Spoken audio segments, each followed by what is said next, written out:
Dans les ruelles étroites de la Paternelle, un empire criminel naît de la poussière et du béton. Mars 2023, pour la première fois, un nom résonne sur les réseaux sociaux avec la force d'une déflagration. DZ Mafia. 4 lettres qui vont redéfinir le visage de la criminalité française et forcer l'État à créer des institutions d'exception. Mehdi Abdellatif Laribi contemple son royaume depuis les hauteurs du 15e arrondissement marseillais. À 33 ans, cet homme au surnom d'enfance TIC, diminutif devenu prophétie, règne sur un réseau générant plus d'1 milliard d'euros annuels. Son parcours révèle comment un décrocheur scolaire de Bassins est devenu l'architecte de la plus puissante organisation criminelle de l'Hexagone. Une ascension qui commence par un triple meurtre de Noël et s'achève par la fuite vers l'Algérie, laissant derrière lui un empire dirigé depuis les cellules de haute sécurité.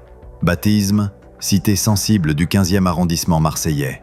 Dans ces tours HLM où l'ascenseur social reste définitivement en panne, l'odeur de moisi dans les cages d'escalier se mêle aux rêves de grandeur de ceux qui refusent la fatalité. Entre ces murs décrépits grandit une fratrie qui marquera l'histoire criminelle française de son empreinte sanglante. Mehdi et Lamine Laribi, surnommés Tic et Tac par leurs complices, évoluent dans un univers où la débrouillardise côtoie la survie quotidienne. Leur père, Abdellatif, ouvrier d'origine algérienne aux mains calleuses par 20 ans de chantier marseillais. Leur mère, Fatima, femme au foyer au regard fatigué par l'éducation de 5 enfants à élever avec moins de 1 500 € mensuels.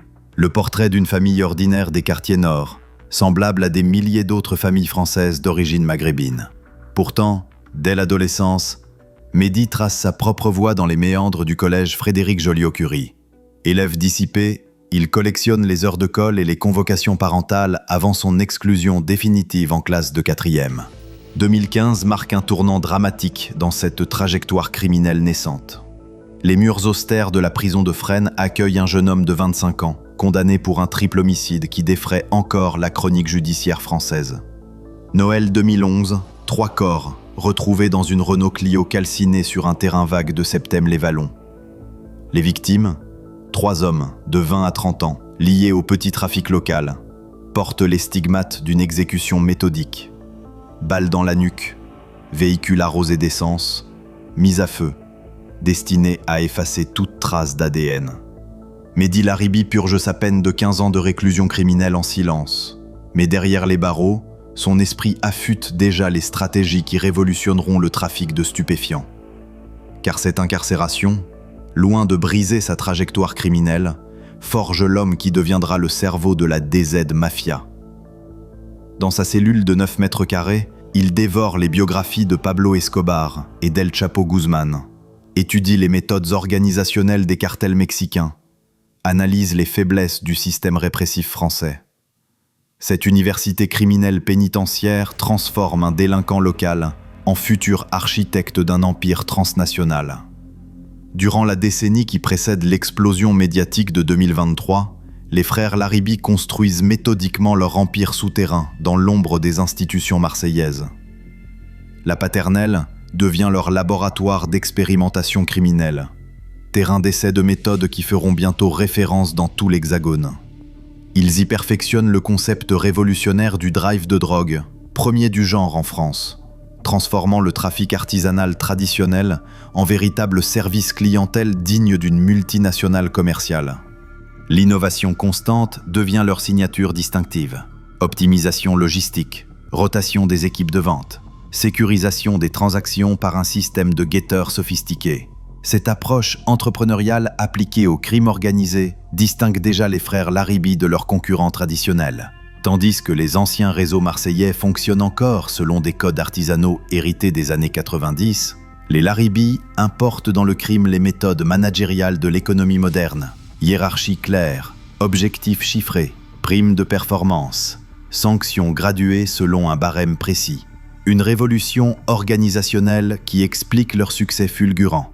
Lamine, l'aîné de 2 ans, apporte la force brute nécessaire à l'expansion territoriale de l'organisation familiale naissante. Son physique imposant, sa réputation de violence incontrôlée et son réseau de contacts dans le milieu marseillais traditionnel sécurisent les nouvelles conquêtes territoriales. Mehdi, plus stratège, développe systématiquement les aspects organisationnels et financiers de l'entreprise criminelle. Cette complémentarité fraternelle pose les fondations d'une structure qui survivra même à l'emprisonnement de ses fondateurs, preuve de la solidité architecturale de leur construction criminelle révolutionnaire. L'année 2020 marque un tournant décisif dans l'histoire de la criminalité organisée française. Paradoxalement, la pandémie mondiale de Covid-19 offre à la DZ Mafia naissante l'opportunité d'accélérer spectaculairement son développement dans des proportions inédites. Les confinements successifs décrétés par le gouvernement Macron créent une demande explosive pour les stupéfiants, transformant chaque livraison de drogue en jackpot potentiel astronomique. La population française confinée compense l'ennui, l'angoisse et la dépression par une consommation record de cannabis, cocaïne et héroïne. Cette explosion des revenus permet aux frères Laribi de franchir un cap qualitatif décisif dans leur développement criminel. Le passage du gang local de quartier au cartel régional d'envergure européenne. Mais comment deux frères des quartiers nord ont-ils réussi là où tant d'autres organisations marseillaises avaient échoué avant eux? La réponse réside dans leur capacité unique d'adaptation aux évolutions sociétales et technologiques contemporaines. 160 points de vente actifs à Marseille en 2021, la DZ Mafia ne se contente plus de contrôler son territoire d'origine dans le 15e arrondissement. Elle essaime méthodiquement dans toute la cité phocéenne, selon un plan de conquête territoriale minutieusement orchestré. Cette expansion géographique s'accompagne d'une professionnalisation croissante de tous les aspects opérationnels. Hiérarchie claire, inspirée des organigrammes d'entreprise. Territoire défini avec la précision de franchise commerciale. Sanctions codifiées. Selon un règlement intérieur aussi strict que celui d'une multinationale, l'organisation adopte progressivement toutes les caractéristiques d'une véritable entreprise criminelle internationale, préfigurant son expansion future vers d'autres pays européens. Sous le soleil tropical de Phuket, en Thaïlande, une altercation apparemment anodine va déclencher la guerre la plus sanglante de l'histoire criminelle française moderne. Février 2023, température extérieure de 35 degrés Celsius. Mehdi Laribi, alias Tic, profite de vacances bien méritées dans un complexe hôtelier 5 étoiles face à la mer d'Andaman. Ces vacances de luxe, payées grâce aux bénéfices du trafic marseillais, illustrent déjà le niveau de vie atteint par les dirigeants de la nouvelle génération criminelle française. Il croise alors par le plus pur des hasards Félix Bingui, surnommé le Chat, figure emblématique du clan Yoda, organisation concurrente marseillaise implantée dans les quartiers nord depuis les années 90. Cette rencontre fortuite entre deux ennemis mortels, en territoire neutre thaïlandais, crée immédiatement une tension électrique. Les deux hommes se connaissent de réputation, se respectent peut-être, mais savent qu'un seul peut dominer Marseille à terme. Car cette guerre ne sera pas qu'un simple règlement de compte traditionnel entre bandes rivales, comme la France en a connu des dizaines depuis les années 70. Elle révélera au grand jour l'extraordinaire montée en puissance de l'organisation Laribi, sa capacité de frappe militaire, son armement de guerre, et surtout son innovation tactique majeure qui bouleversera à jamais la criminalité française. L'utilisation systématique de mineurs comme tueurs à gages, exploitant cyniquement les failles de la justice pénale des mineurs françaises. Mars 2023, la première mention publique DZ Mafia apparaît sur le réseau social Snapchat, dans une story consultée par des milliers d'adolescents marseillais. Un nom qui claque, comme une déclaration de guerre ouverte aux autorités françaises. Accompagnant des vidéos où des hommes cagoulés brandissent des kalachnikovs dernier cri dans les cités populaires. Cette communication ostentatoire marque une rupture fondamentale avec les codes traditionnels du milieu français, historiquement attachés à la discrétion et à l'omerta méditerranéenne. Cette révolution communicationnelle transforme radicalement l'image publique de la criminalité organisée hexagonale. Les nouveaux parrains marseillais n'hésitent plus à exhiber publiquement leur puissance, leurs armes, leur territoire et leur mode de vie luxueux. Montres Rolex, véhicules de sport allemands, vacances exotiques, armes de guerre, tout est filmé et diffusé sur les réseaux sociaux pour alimenter une légende criminelle en construction permanente. 49 morts en 2023 à Marseille, un record absolu qui place la cité phocéenne au même niveau statistique que Caracas au Venezuela ou Medellín en Colombie. Mais derrière ces statistiques macabres se cache une stratégie militaire d'une précision chirurgicale, digne d'un état-major professionnel. Chaque élimination suit rigoureusement une logique territoriale prédéfinie. Chaque assassinat consolide méthodiquement l'emprise de la DZ Mafia sur de nouveaux quartiers marseillais. La violence devient un outil de conquête méthodique, et non plus l'expression anarchique de rivalité personnelle. Ces adolescents tueurs, baptisés bicraveurs dans l'argot marseillais, touchent 10 000 € par contrat d'assassinat. Que se passe-t-il quand un état de droit devient l'arme de ceux qu'il combat? Cette perversion du système judiciaire français constitue peut-être l'héritage le plus toxique de la révolution criminelle orchestrée par la DZ Mafia. L'efficacité meurtrière de la DZ Mafia repose sur une logistique d'une sophistication redoutable qui sidère les enquêteurs de la police judiciaire marseillaise. Véhicules de marque allemande ou japonaise, volés, puis intégralement incendiés après chaque opération d'assassinat, planification minutieuse des itinéraires de fuite via des repérages Google Maps préalables, rotation constante des équipes opérationnelles pour éviter l'identification par les témoins potentiels. Chaque assassinat suit un protocole rodé en amont qui minimise drastiquement les risques d'identification et d'arrestation. Cette professionnalisation militaire distingue radicalement la nouvelle génération criminelle française de ses prédécesseurs artisanaux des décennies précédentes. Les méthodes improvisées et émotionnelles des anciens truands marseillais cèdent la place à une approche tactique, froide, calculée, optimisée selon des critères purement opérationnels. La passion méditerranéenne traditionnelle disparaît au profit d'un pragmatisme entrepreneurial assumé qui révolutionne l'univers criminel français. Mais c'est depuis les cellules de prison que s'orchestrent ces opérations sanglantes, dans une inversion totale du rapport traditionnel entre incarcération et activité criminelle.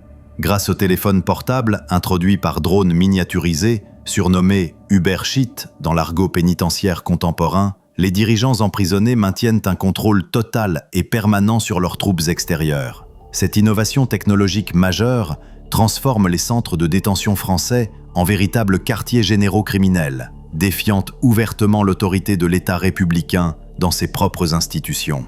Gabriel O, dit Gabi, 30 ans, pilote méthodiquement le recrutement de nouvelles recrues, depuis le centre pénitentiaire d'Arles, dans les Bouches-du-Rhône.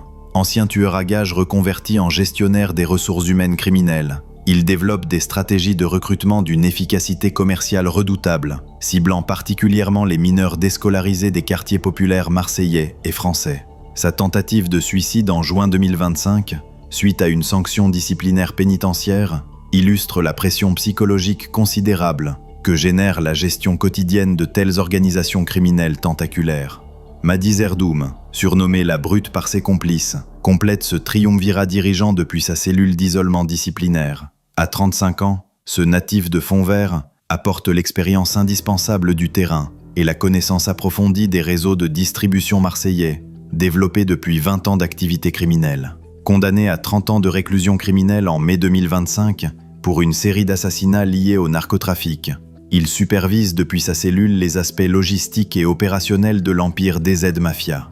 Cette direction tricéphale révèle une adaptation organisationnelle remarquable aux contraintes de l'incarcération française contemporaine.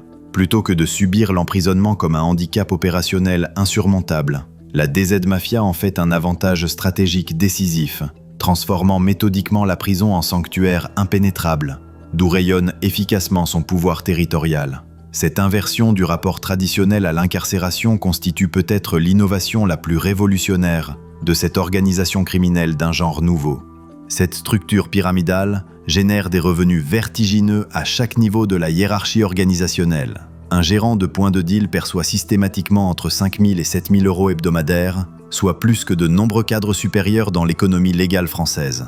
Les charbonneurs, dealers de base travaillant directement avec la clientèle finale, touchent de 750 à 1 500 € par semaine de travail, rendant ces emplois illégaux particulièrement attractifs financièrement pour une jeunesse en déshérence sociale totale.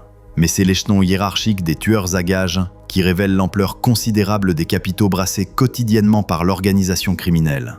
10 000 € par contrat d'assassinat, tel est le tarif standard pratiqué pour une élimination ciblée en 2024. Cette rémunération exceptionnelle explique parfaitement l'efficacité redoutable du recrutement organisationnel, particulièrement auprès de mineurs déscolarisés, pour lesquels ces sommes représentent concrètement plusieurs années de revenus légaux potentiels.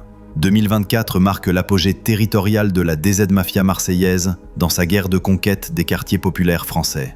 L'arrestation spectaculaire au Maroc de Félix Le Chabingui en mars 2024 sonne définitivement le glas de la résistance acharnée du clan Yoda dernière organisation criminelle marseillaise capable de rivaliser militairement avec l'Empire Laribi. Cette victoire décisive permet à l'organisation marseillaise de consolider définitivement son hégémonie absolue sur l'ensemble des quartiers nord marseillais, établissant simultanément des pactes de non-agression durables avec les gangs survivants qui acceptent définitivement sa suzeraineté territoriale. Désormais, l'ambition stratégique de la DZ Mafia dépasse très largement les frontières géographiques phocéennes traditionnelles. Nice, Avignon, Sète, Valence, autant de villes moyennes françaises où l'organisation implante méthodiquement ses antennes locales selon une logique géoéconomique européenne. La méthode expansionniste demeure militairement invariable dans tous les territoires ciblés. Alliance négociée avec les gangs locaux existants quand c'est stratégiquement possible, élimination physique systématique en cas de refus de soumission, installation immédiate d'équipes de renforts marseillais pour sécuriser durablement les nouveaux territoires conquis. Cette expansion géographique révèle une nouvelle fois la sophistication stratégique remarquable de l'organisation criminelle française. Plutôt que de disperser anarchiquement ses forces militaires dans des conquêtes territoriales hasardeuses, la DZ Mafia privilégie intelligemment les axes géographiques économiquement cohérents. Le couloir rhodanien vers Lyon pour contrôler la remontée vers Paris, le littoral méditerranéen vers Nice pour dominer la Côte d'Azur, les connexions autoroutières stratégiques vers la capitale française pour accéder au marché parisien. Une logique géoéconomique qui optimise systématiquement les circuits de distribution tout en facilitant considérablement la coordination opérationnelle interrégionale. Septembre 2025, le démantèlement spectaculaire d'un réseau international de blanchiment d'argent révèle brutalement l'extraordinaire sophistication financière atteinte par la DZ Mafia en moins de 3 ans d'existence officielle. En 10 mois seulement, plus de 30 millions d'euros de capitaux criminels ont transité par ce système clandestin européen, dont 70% proviennent directement des points de deal marseillais et français, contrôlés par l'organisation Laribi. L'ingéniosité technique du dispositif de blanchiment sidère littéralement les enquêteurs spécialisés de la police judiciaire française. Chaque semaine, des collecteurs d'origine syrienne et maghrébine récupèrent méticuleusement les liquidités criminelles dans les grandes métropoles françaises ciblées. Marseille, bien évidemment, mais également Lyon, Paris, Nice et Toulouse. Cette opération de blanchiment démantelée par la justice française ne représente probablement qu'une fraction mineure de l'iceberg financier DZ Mafia, selon les estimations policières les plus conservatrices. Les saisies spectaculaires, 55 lingots d'or représentant 5,5 millions d'euros, plus 2,4 millions d'euros en liquide, témoignent de volumes financiers criminels qui dépassent très largement les capacités d'investigation traditionnelles des services français spécialisés. Une réalité économique souterraine qui explique directement la création d'institutions judiciaires d'exception. Belgique, février 2025, les fusillades meurtrières d'Anderlecht marquent symboliquement l'internationalisation définitive du conflit DZ Mafia sur le territoire européen. 10 ressortissants français, tous liés organiquement à l'organisation marseillaise, selon les services de renseignement belges, sont arrêtés simultanément dans l'agglomération bruxelloise, lors d'opérations policières coordonnées. Le gouvernement belge évoque officiellement pour la première fois une mafia algéro-marseillaise structurée et envisage publiquement le déploiement préventif de militaires pour sécuriser ses quartiers sensibles wallons et flamands. Cette extension européenne révèle brutalement la dimension géopolitique continentale que prend désormais le phénomène criminel DZ Mafia. Les Pays-Bas, plateforme traditionnelle d'importation de cocaïne sud-américaine depuis les années 90, voient leurs ports stratégiques d'Amsterdam et Rotterdam devenir des enjeux territoriaux cruciaux pour l'organisation française en expansion. L'alliance négociée avec la Mokromafia néerlandaise, organisation criminelle d'origine marocaine historiquement implantée aux Pays-Bas, sécurise durablement les approvisionnements sud-américains, tout en ouvrant simultanément de nouveaux marchés de distribution nord-européens. L'Italie joue un rôle géographique particulièrement stratégique dans cette expansion européenne de la criminalité marseillaise contemporaine. Le refuge territorial de Mehdi Laribi sur le sol algérien, totalement inaccessible au mandat d'arrêt européen en raison des accords bilatéraux franco-algériens, illustre parfaitement toutes les limites structurelles de la coopération judiciaire internationale contemporaine. Cette sanctuarisation géographique du cerveau dirigeant de l'organisation complique considérablement tous les efforts de démantèlement définitif, créant une asymétrie juridique fondamentale dont profitent pleinement tous les criminels transfrontaliers européens. L'efficacité redoutable de la DZ Mafia dans le recrutement permanent de nouvelles recrues révèle une compréhension sociologique remarquable des mécanismes d'exclusion sociale française contemporaine. L'organisation exploite méthodiquement toutes les failles béantes du système éducatif national, ciblant spécifiquement les jeunes en décrochage scolaire, avec une offre alternative particulièrement séduisante financièrement et socialement. Revenus immédiats garantis, reconnaissance sociale territoriale, appartenance durable à un groupe criminel structuré et puissant, 750 € par semaine pour un mineur dealer de 15 ans, cette rémunération dépasse très largement ce que peut raisonnablement espérer gagner un jeune sans qualification professionnelle dans l'économie légale marseillaise ou française. Mais au-delà de l'aspect purement financier immédiat, la DZ Mafia propose surtout un modèle identificatoire culturel particulièrement puissant, mêlant intelligemment codes entrepreneuriaux américains et références culturelles méditerranéennes traditionnelles. Les dirigeants cultivent délibérément une image publique de self-made men, ayant réussi individuellement par leurs propres moyens et leur intelligence stratégique. Cette stratégie de séduction sociale s'accompagne simultanément d'une violence éducative progressive parfaitement maîtrisée psychologiquement. Les nouvelles recrues mineures commencent systématiquement par des tâches opérationnelles annexes et relativement sécurisées, guets dans les escaliers d'immeubles, transport de petites quantités de stupéfiants, stockage temporaire de marchandises ou d'argent liquide. Ces jeunes sont ensuite progressivement initiés aux aspects les plus violents de l'activité criminelle, selon un parcours de formation interne balisé. L'évolution contemporaine de la DZ Mafia accompagne et accélère simultanément une transformation sociologique majeure du narcotrafic français traditionnel, l'intégration croissante et assumée des femmes dans toutes les activités criminelles organisées. Traditionnellement cantonnées au rôle subalterne de nourrices, stockage passif de drogue ou d'argent liquide dans leur domicile privé, les femmes accèdent désormais progressivement à des responsabilités opérationnelles significatives au sein de la hiérarchie organisationnelle.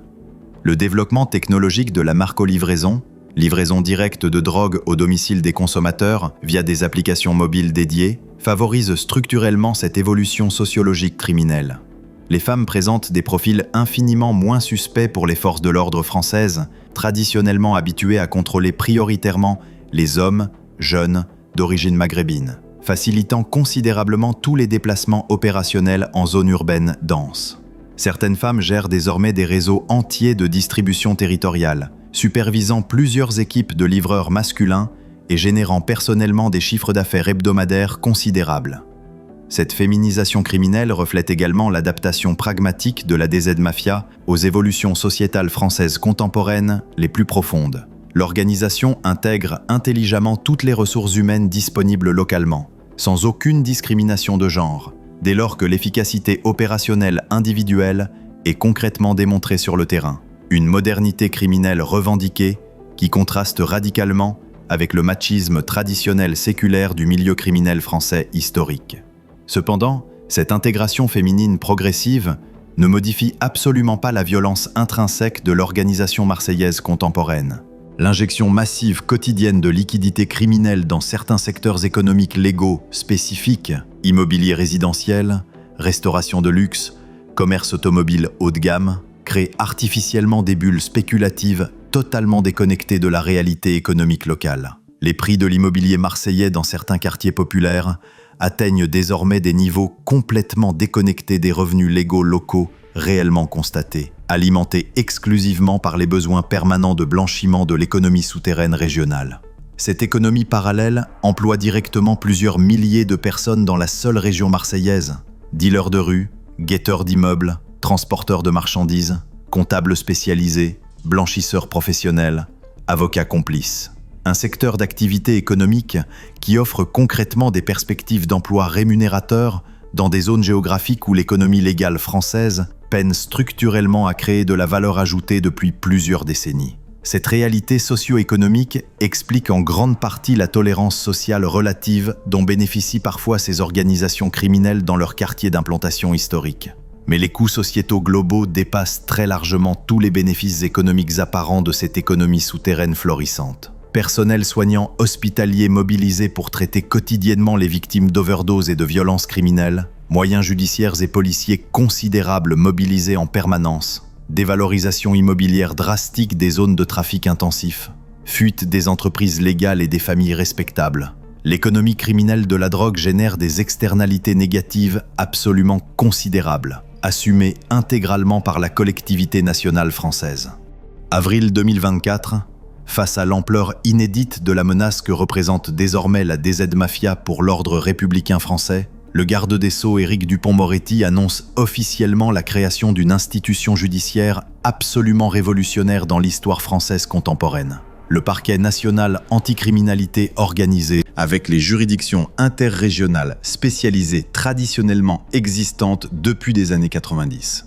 Cette centralisation judiciaire vise prioritairement à coordonner enfin efficacement la lutte française contre des organisations criminelles transcendant totalement les découpages administratifs territoriaux traditionnels de la République française. Cette révolution judiciaire française s'accompagne simultanément de moyens humains et financiers considérablement renforcés pour toutes les forces de l'ordre national spécialisées. 25 enquêteurs supplémentaires affectés spécifiquement aux affaires marseillaises criminelles, 96 policiers additionnels pour les patrouilles de voie publique quotidiennes, 20 militaires de carrière pour renforcer la section de recherche de la gendarmerie nationale. L'État français mobilise des ressources budgétaires et humaines absolument exceptionnelles pour contrer une menace criminelle qu'il qualifie désormais officieusement d'existentielle pour l'ordre républicain. La loi de juin 2025 révolutionne simultanément l'arsenal répressif pénal français dans des proportions historiquement inédites. Création des QLCO, quartiers de lutte contre la criminalité organisée dans les principales prisons françaises. Cour d'assises spéciale exclusivement dédiée aux assassinats liés au narcotrafic. Fermeture administrative immédiate et définitive des commerces légaux impliqués dans le blanchiment d'argent criminel. Autant de mesures législatives directement inspirées par l'analyse approfondie des méthodes opérationnelles DZ Mafia. L'innovation législative majeure concerne la protection institutionnelle des repentis criminels.